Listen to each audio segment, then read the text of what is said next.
Hello बच्चों, how are you all? I hope you all are doing great. Welcome back to your SST class. So बच्चों, in previous class हमने अपने chapter number 9 को पढ़ा था and I hope कि आप सभी ने अच्छे से उस चैप्टर को रिवाइज कर लिया होगा. Now in today's class we are going to deal with our next chapter, which is chapter number 10 and the title of the chapter is soils. So बच्चों, आज के चैप्टर में हम soil के बारे में पढ़ने वाले हैं. So let's start with our chapter. So सबसे पहले हमें बच्चों get set go given है और get set go में हमें क्या बोला हुआ है? Growth in the garden. So let's throw some papaya seeds in the garden. So हमें क्या करना है? हमें थ्रो करना है किसको? कुछ पपाया सीड्स को. कहाँ पे बच्चों? गार्डन में. Do you know what happens? क्या आपको पता है कि उसके बाद क्या होने वाला है? So the seeds are thrown in the wet soil, right? सबसे पहले आपको क्या करना है? सीड को थ्रो करना है वेट सॉइल में. फिर आफ्टर 2 वीक्स, 2 हफ्ते बाद आपको क्या दिखेगा? अ वेरी स्मॉल शूट जो कि ग्रो हो रहा है from the seed. After 2 weeks क्या होगा बच्चों? जो हमारा छोटा सा शूट था वो ग्रो हो जाएगा किसमें बच्चों? बर्ड में, राइट? किसमें कन्वर्ट हो जाएगा? बर्ड में.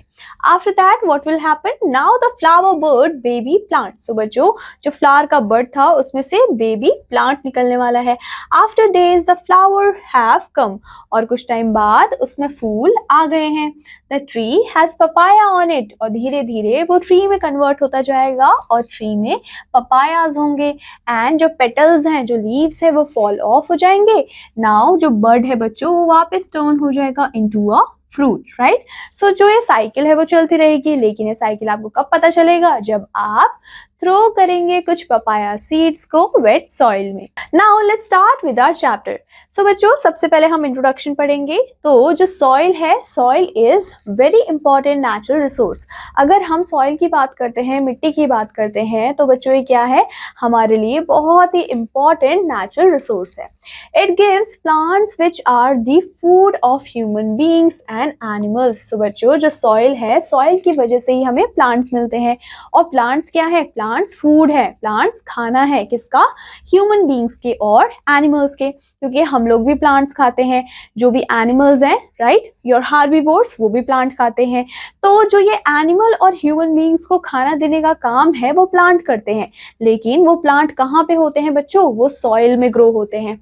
It makes every country rich in economy. So बच्चों, जो हमारा सॉइल है उसकी वजह से हर एक कंट्री क्या हुई है? रिच हुई है, उसकी इकोनॉमी बढ़ी है, right? If any country has the fertile soil, that will be the prosperous country. जिस भी कंट्री की सॉइल कैसी होती है बच्चों? फर्टाइल होती है, विच मीन्स कि जो सॉइल की फर्टिलिटी है वो ज्यादा है. विच मीन्स कि अगर हम एग्रीकल्चर करते हैं, अगर हम क्रॉप्स को कल्टीवेट करते हैं, तो ऐसे सॉइल पे बहुत अच्छे से जो क्रॉप्स है वो ग्रो हो सकते हैं. सो इसलिए हम बोलते हैं कि ऐसी कंट्री जिसका फर्टाइल सॉइल है वो काफी ज्यादा प्रॉस्पेरस कंट्री होगी. In this chapter you will learn about the soils of India. और इस चैप्टर में आप क्या पढ़ने वाले हैं? आप सॉइल्स ऑफ इंडिया के बारे में पढ़ने वाले हैं. सो बच्चों, सबसे पहले हम देखेंगे कि ये जो सॉइल है, ये जो मिट्टी है, वो होती क्या है, right? So the close material which forms the uppermost layer of the earth crust, जिसमें कंसिस्ट होते हैं very small rock particles, is known as soil. So बच्चों, soil क्या है आपका? एक आपका क्लोज मटेरियल है जो कि क्या करता है? आपके सबसे अपर most layer of the earth crust को फॉर्म करता है. और ये किससे मिलके बना होता है? तो इसमें आपके छोटे छोटे पत्थर होते हैं, पार्टिकल्स होते हैं, और इन्हीं सब के मिक्सचर को हम क्या बोलते हैं बच्चों? सॉइल बोलते हैं. Now we are going to see the formation of soil. हम देखने वाले हैं कि ये जो सॉइल है वो कैसे फॉर्म हुआ है, फॉर्मेशन का प्रोसेस क्या था. So the formation of soil is very long. अगर हम फॉर्मेशन देखते हैं सॉइल की बच्चों, तो वो काफी ज्यादा लॉन्ग भी है और ये जो प्रोसेस है वो काफी ज्यादा स्लो भी है. Now it is formed by the breaking up of rocks. So आपको याद रखना है कि सॉइल कैसे फॉर्म हुआ है? जब पत्थर टूटे हैं, क्या हुआ है बच्चों? ब्रेकिंग अप ऑफ रॉक्स हुआ है, उसी की वजह से हमारा सॉइल फॉर्म हुआ है. Soil forms the top most layer of the earth crust. Water and wind also help in soil formation. So जो सॉइल है वो क्या करता है बच्चों, हमारे अर्थ क्रस्ट के सबसे अपर वाले लेयर को, सबसे ऊपर वाले लेयर को फॉर्म करता है।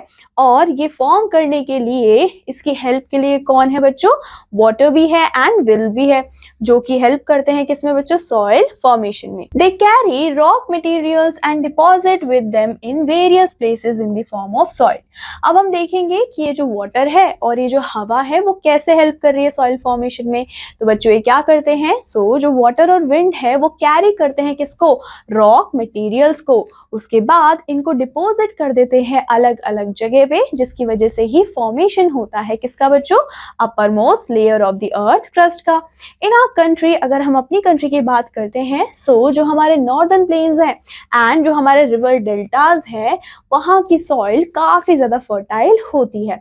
बट अगर हम माउंटेनियस रीजन्स की बात करते हैं तो वहां की सॉइल इतनी ज्यादा फर्टाइल नहीं होती है।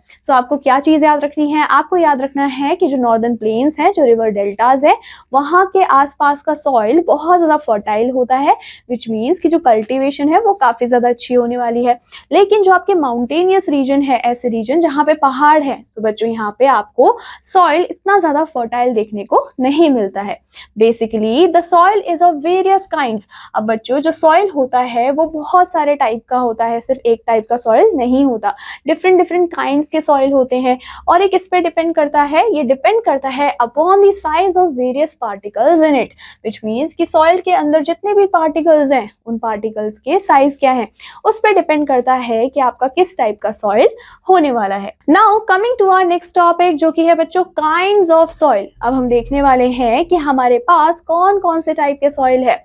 So the main kinds of soil in our country are alluvial soil, black soil, red soil, sandy soil, clay soil, coarse soil, mountain soil and loamy soil। ये सारे ही बच्चों क्या हैं, ये सारे ही आपके टाइप ऑफ सॉइल्स हैं जो कि आपको इंडिया में देखने को मिलते हैं। हम क्या करेंगे, हम one by one in soils को कैटेगराइज करने वाले हैं और पढ़ने वाले हैं।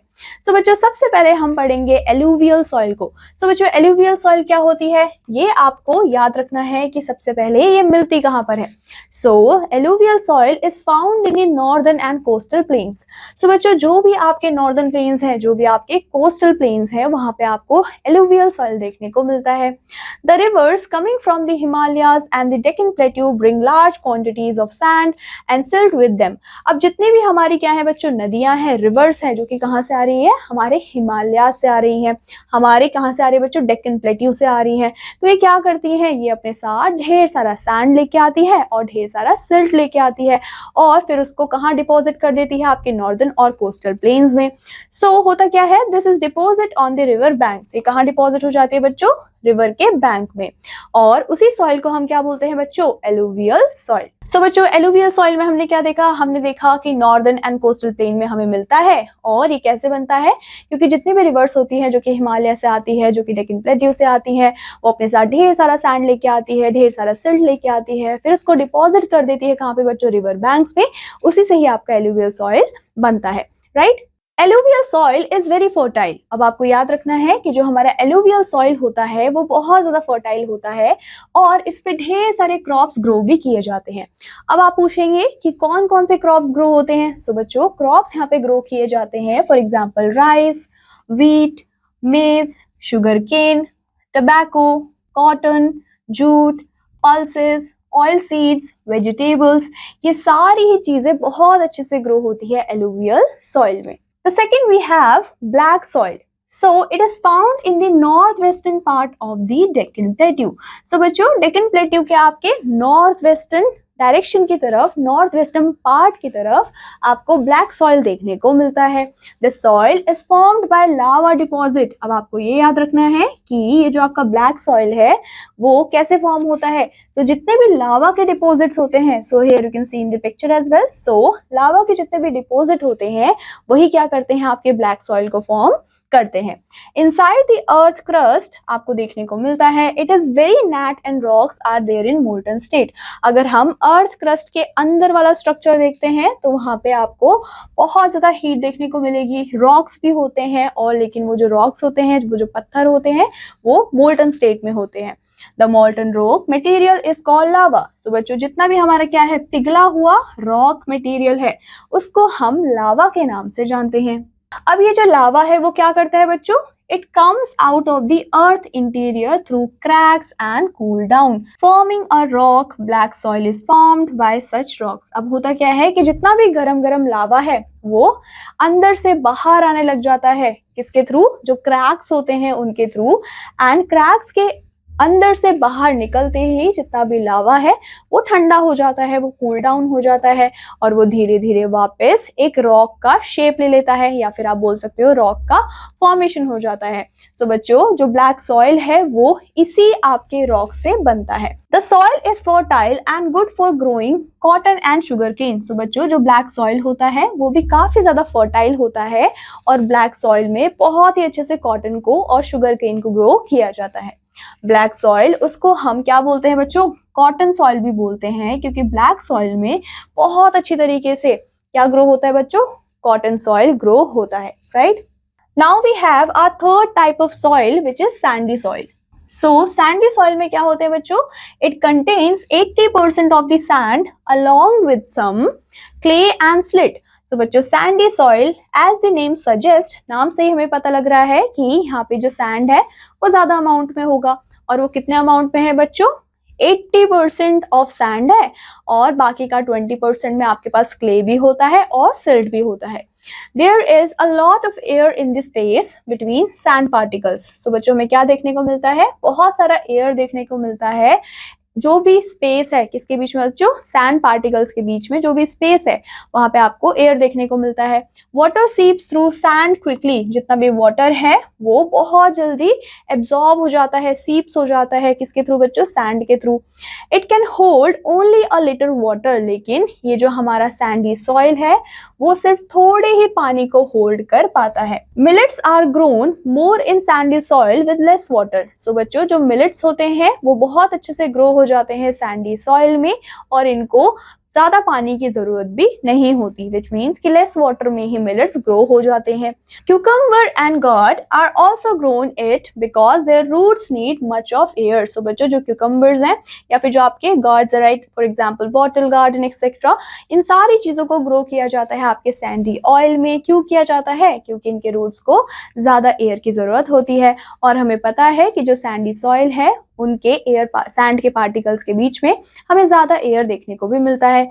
Now coming to our next type of soil जो कि है रेड सॉइल। सो बच्चों रेड सॉइल आपको सबसे कॉमनली कहाँ देखने को मिलता है, Tamil Nadu, Karnataka and parts of Maharashtra, Andhra Pradesh, Madhya Pradesh, Orissa, Jharkhand, इन सारी जगह पे आपको रेड सॉइल देखने को मिलता है।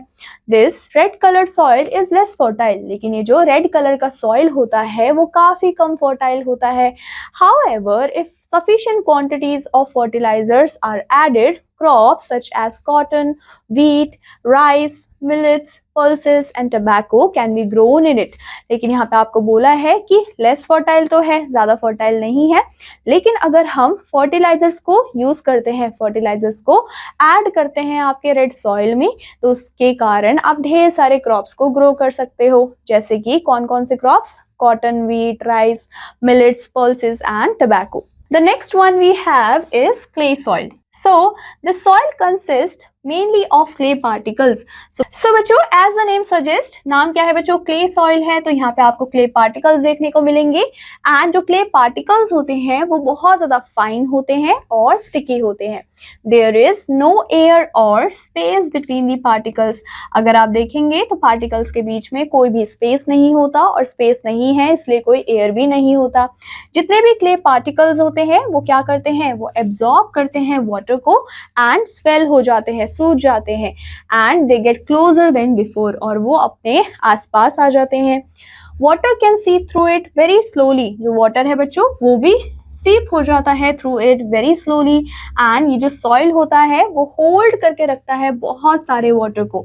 And if there is too much water in the soil it becomes water lost and plants will die. So बच्चों होता क्या है कि इस टाइप के सॉइल में बहुत सारा वाटर एब्जॉर्ब हो जाता है, और अगर एक्सेसिव वाटर एब्जॉर्ब हो जाता है तो वाटर लॉज हो जाता है और जो प्लांट्स होते हैं वो ग्रो नहीं हो पाते, वो डाई कर जाते हैं। We grow paddy in clay soil. हम कौन कौन सी चीजों को ग्रो करते हैं बच्चों? तो हम पेडी को ग्रो करते हैं, क्योंकि पेडी को बहुत सारा वाटर चाहिए होता है, और जो हमारा ये क्ले सॉइल है ये ढेर सारे वाटर को एब्जॉर्ब भी करता है।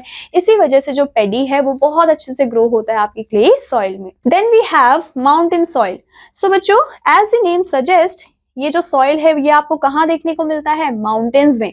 सो in the mountains the soil is stony and rocky. So mountains में जो सॉइल होता है वो काफी ज्यादा स्टोनी होता है और रॉकी भी होता है, लेकिन ये जो माउंटेन सॉइल है वो बिल्कुल भी फर्टाइल नहीं होता। In some areas terrace farming is practiced on the sides of the rivers where the soil is not so hard. So बच्चों, माउंटेन्स में हमें टेरेस फार्मिंग देखने को मिलती है और इसको बहुत कॉमनली प्रैक्टिस भी किया जाता है, लेकिन कहाँ पे? जो रिवर्स होते हैं उनकी साइड पे, क्योंकि रिवर के साइड की जो सॉइल होती है वो इतनी ज्यादा हार्ड नहीं होती है, right? Then we have loamy soil. So loamy soil contain 50% sand. So बच्चों, लोमी सॉइल में आपको 50% सैंड देखने को मिलता है, 15% क्ले होता है एंड ढेर सारा ह्यूमस होता है। It can hold enough air and enough water. तो बच्चों, जो लोमी सॉइल होता है वो इनफ एयर और इनफ वाटर को आराम से होल्ड कर सकता है। Loam is the most fertile soil for the plants. और लोम क्या है बच्चों? सबसे ज्यादा फर्टाइल क्या है? सॉइल है प्लांट्स के लिए। एंड मोस्ट ऑफ द जो फ्रूट्स होते हैं या फिर वेजिटेबल्स होते हैं, क्रॉप्स होते हैं, इन सारी चीजों को लोमी सॉइल में ग्रो भी किया जाता है। सो बच्चों, now coming to our next topic which is soil erosion. So हम देखने वाले हैं कि सॉइल इरोजन होता क्या है। So the carrying of soil from one place to another place by water and by wind is known as erosion. So बच्चों, erosion क्या होता है? इरोजन एक ऐसा प्रोसेस है जिसमें कि जो सॉइल है वो एक प्लेस से दूसरे प्लेस में जा रहा है, विच मीन्स कि अपनी जगह से डिस्प्लेस हो रहा है। और ये किसकी वजह से हो रहा है? ये वाटर की वजह से भी हो सकता है। फॉर एग्जाम्पल, बहुत ही तेज प्रेशर है वाटर का, या फिर बहुत ही तेज विंड चल रही है, स्ट्रॉम आ रही है। सो उसकी वजह से क्या होता है बच्चों? इरोजन होता है, विच मीन्स कि सॉइल अपनी जगह से डिस्प्लेस होकर दूसरी जगह पे चला जाता है। नाउ इरोजन क्या है बच्चों? नेचुरल प्रोसेस है, but people have quickened its pace. लेकिन लोगों ने क्या किया है? इसके पेस को और ज्यादा बढ़ा दिया है। कैसे? ईच ईयर अगर हम देखें, the world loses more than 1.8 billion kg of soil to erosion. So बच्चों, हर साल जो हमारा वर्ल्ड है वो क्या करता है? वो खो देता है, वो लूज कर देता है मोर than 1.8 billion kg of soil because of soil erosion. Most of the soil is rich. ज्यादातर जो सॉइल है वो रिच है and upper layer called top soil. और जो सॉइल की अपर लेयर है उसको हम टॉप सॉइल के नाम से जानते हैं। एंड टॉप सॉइल में हम क्या करते हैं? हम क्रॉप्स को ग्रो करते हैं। एंड जितना भी हम डिफॉरेस्टेशन कर रहे हैं, जितना भी हम ग्रेजिंग करवा रहे हैं लाइफ स्टॉक का एक्सेट्रा, ये कुछ मेन रीजंस हैं जिनकी वजह से सॉइल इरोजन होता है। फॉर एग्जाम्पल, अगर हम डिफॉरेस्टेशन की बात करते हैं, सो डिफॉरेस्टेशन में व्हाट वी आर डूइंग, सो हम लोग ट्रीज को कट डाउन कर रहे हैं, राइट? फॉरेस्ट को हटा रहे हैं, लेकिन प्लांट्स का भी अपना एक रोल है, इसलिए प्लांट्स एग्जिस्ट करते हैं। सो प्लांट क्या करते हैं? सॉइल को होल्ड करके रखते हैं। जो प्लांट्स के रूट्स होते हैं वो सॉइल को होल्ड करके रखते हैं। सो इतना इजीली सॉइल इरोजन नहीं हो पाता, और प्लांट्स क्या करते हैं? प्रिवेंट करते हैं सॉइल इरोजन को। लेकिन जब हम डिफॉरेस्टेशन करते हैं और हम पेड़ों को काटते हैं, तो उसकी वजह से क्या होता है बच्चों? जब पेड़ ही नहीं होंगे तो रूट्स नहीं होंगे, रूट्स नहीं होंगे तो कोई सॉइल को होल्ड करके नहीं रख पाएगा। उसकी वजह से अगर वाटर बहुत ज्यादा तेज प्रेशर में जाता है तो उसकी वजह से आपको सॉइल इरोजन देखने को मिलता है। सो दैट इज वाई यहाँ पे लिखा है कि जो डिफॉरेस्टेशन है या फिर ग्रेजिंग है लाइफ स्टॉक का, वो क्या है बच्चों? रीजन है सॉइल इरोजन का। Now coming to soil conservation. So हमने देखा कि सॉइल इरोजन तो हो रहा है, but there are some ways जिससे कि हम अपने सॉइल को कंजर्व भी कर सकते हैं। सो बच्चों, कंजर्वेशन क्या होता है? कंजर्वेशन एक प्लान होता है, राइट? क्या होता है बच्चों? प्लान होता है for the wise use of earth natural resources, which means कि कंजर्वेशन में हम एक प्लान बनाते हैं कि हमें किस तरीके से अपने नेचुरल रिसोर्सेज का यूज करना है, सो दैट कि वो एग्जॉस्ट भी ना हो। मोर प्लांटेशन। सो हम क्या क्या कर सकते हैं इरोजन को बचाने के लिए? ज्यादा से ज्यादा पेड़ लगा सकते हैं। So more plantation, contour farming, terrace farming and strip cropping क्या है बच्चों? कुछ मेजर मेथड्स हैं जिनके थ्रू हम कंजर्व कर सकते हैं अपने सॉइल को। Now coming to quick recap. So बच्चों, अब हम देखने वाले हैं कि हमने आज के चैप्टर में क्या पढ़ा है? हमने पढ़ा the upper most layer of earth crust, जो अर्थ क्रस्ट का सबसे ऊपर वाला लेयर है उसको हम सॉइल बोलते हैं। Soil is form by the breaking up of rocks. अब सॉइल कैसे फॉर्म होता है? जब रॉक्स टूट जाते हैं, ब्रेकअप हो जाते हैं, ब्रेकिंग अप हो जाता है, तो उसी की वजह से सॉइल का फॉर्मेशन होता है। Soil give us plants which are the food of human beings and animals. जो सॉइल है वो हमारे लिए बहुत ही इंपॉर्टेंट नेचुरल रिसोर्स है, क्योंकि सॉइल हमें प्लांट्स देते हैं और प्लांट्स हमें फूड देते हैं। लोमी सॉइल, उसमें कंटेन होता है बच्चों 50% sand and 15% clay and a lot of humus, right? So बच्चों, इसी के साथ हमारे ये चैप्टर होता है यहाँ पे कंप्लीट। आई होप आप सभी को ये चैप्टर अच्छा लगा होगा एंड आई होप कि आप सब इसको अच्छे से रिवाइज भी करेंगे। मैं आपसे मिलूंगी आपकी नेक्स्ट क्लास में एक नए चैप्टर के साथ। Till then take care and bye bye.